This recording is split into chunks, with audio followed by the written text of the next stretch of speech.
Assalamualaikum warahmatullahi wabarakatuh. Perkenalkan, nama saya Indah Warni Hayasin dengan standbook C20121247.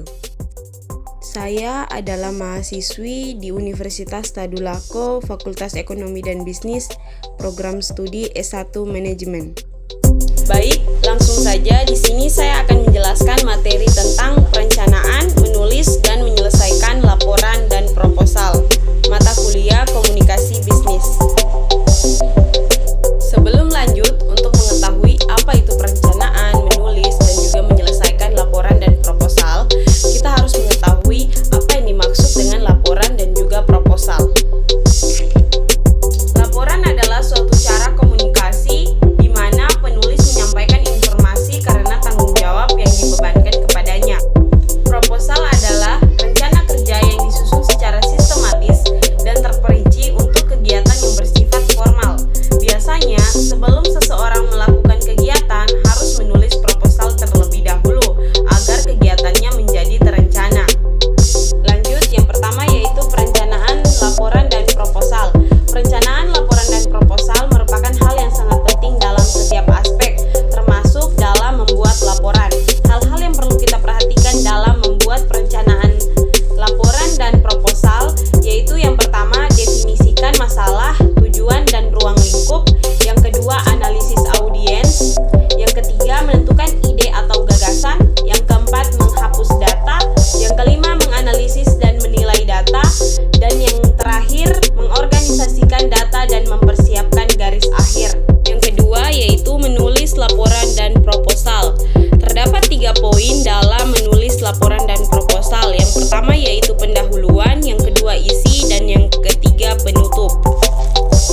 Yang pertama, pendahuluan. Hal-hal yang perlu kita perhatikan dalam pendahuluan yaitu laporan dan proposal diposisikan lebih luas, menjelaskan mengapa subjek atau tujuan itu penting, meninjau gagasan dan aturannya, penetapan nada dokumen dan hubungan penulis dengan penerima.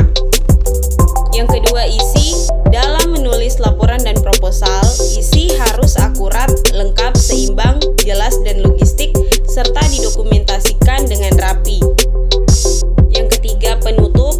Hal-hal yang perlu diperhatikan dalam penutup yaitu menekankan poin utama, meringkas manfaat bagi pembaca, mengacu kembali kepada semua bagian dan mengingatkan pembaca, membawa semua item tindakan di satu tempat, dan memberikan detail tentang siapa yang harus melakukan apa, kapan, di mana, dan bagaimana. Ketiga yaitu menyelesaikan laporan dan proposal. Kegiatan ini merupakan tahapan akhir dari penulisan laporan dan proposal. Kegiatan menyelesaikan laporan dan proposal terdiri dari merevisi, produksi, mengoreksi, dan mendistribusikan. Pertama, merevisi. Kegiatan revisi dievaluasi dari konten, keterbacaan atau kemudahan dibaca, organisasi serta gaya dan nada. Kemudian mengedit dan menulis ulang sampai pesan bisnis benar-benar ringkas dan jelas. Tata bahasa dan pesan bisnis tersebut harus benar, tanda bacanya tepat dan formatnya efektif. Yang kedua, produksi.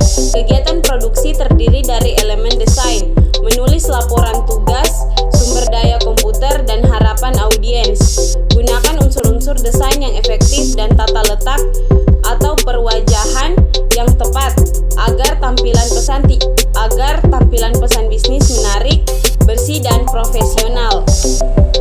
Tiga yaitu mengoreksi. Periksa pesan bisnis sebelum didistribusikan. Periksa ulang rancangan terakhir untuk menghindari kesalahan dalam perwajahan, pengejaan, ataupun kemungkinan masalah-masalah mekanis lain. Yang keempat yaitu mendistribusikan. Sampaikan pesan bisnis dengan menggunakan medium yang dipilih. Pastikan semua dokumen dan file yang relevan telah berhasil didistribusikan